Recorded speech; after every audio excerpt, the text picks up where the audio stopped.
bien invité Ciss baa ngi di sénégalais yi ku ci nekk am nga ci ab cër tey directeur général bu groupe SN La Poste moo fi teew Abdoulaye Bibi Baldé asalaamaaleykum. waaleykum salaam.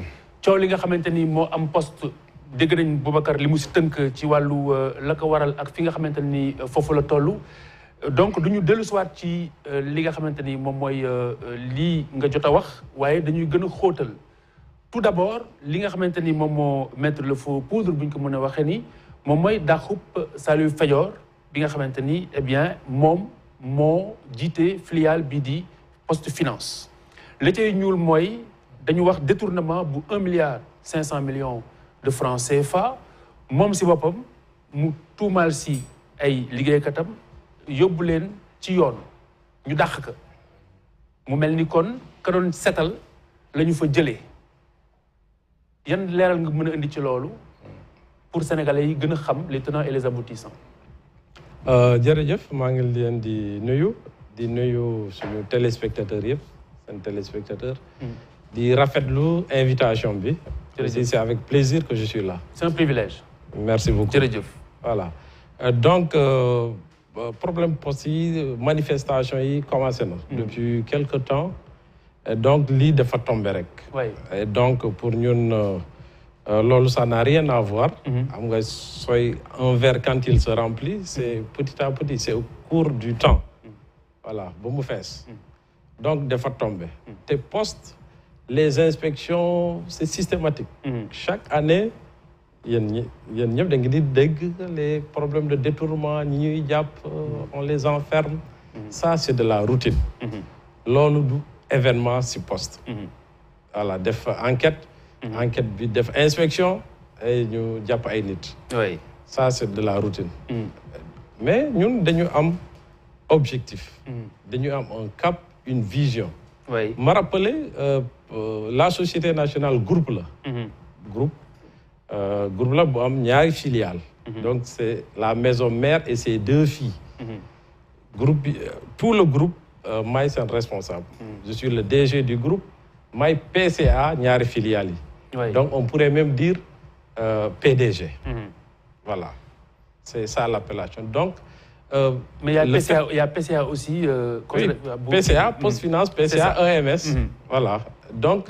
ressources yëpp ressources maison mère ressources groupe Poste. très bien donc on les utilise de façon optimale.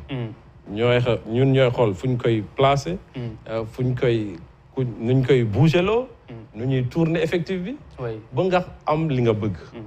donc les changements. sont inhérents ci marche entreprise. mais li jaaxal nit ñi mooy koo xamante ne ni dafa dénoncer détournement. yóbbu ay nit ci yoon pour ñu fay. après ñu dàq ko. waaw mais loolu warul jaaxal ñin. buñ ko lié. buñ ko lié d'abord.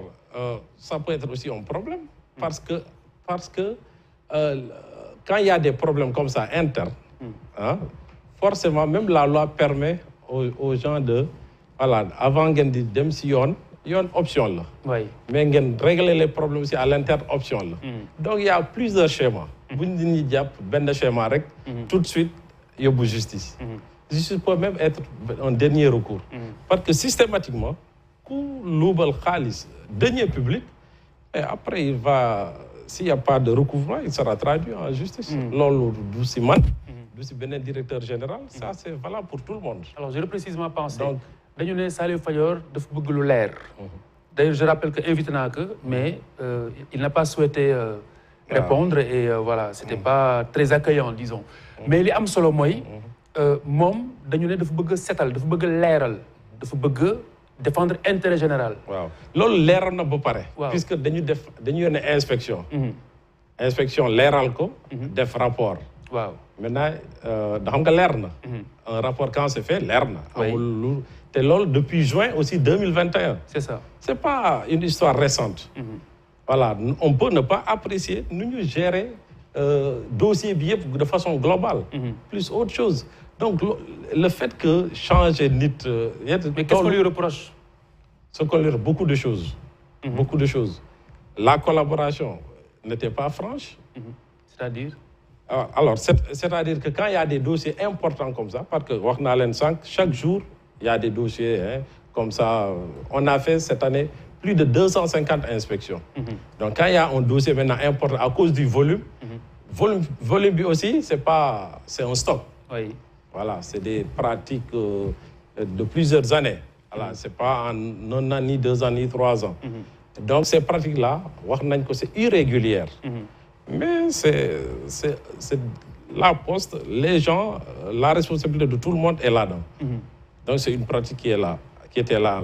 Donc l'enquête a été bouclée. Pratique bilan, les avances autorisées. Voilà. En quoi ça consiste? C'est pas autorisé quand même. C'est pas autorisé. C'est pas autorisé. Mais avance autorisée. Alors, c'est un terme là, dans le jargon. Oui. Mais c'est des avances qu'ils font, les responsables de caisse, des avances de genre prêt pour le personnel. Des gens, auparavant, c'était de petites sommes, au cours du mois, ça se fait partout dans les entreprises. Avance sur salaire, voilà, non? Voilà, on peut, non, on l'a commencé. Oui. Si responsable caisse, on a déjà parlé de 15 000, fin du mois, on failli.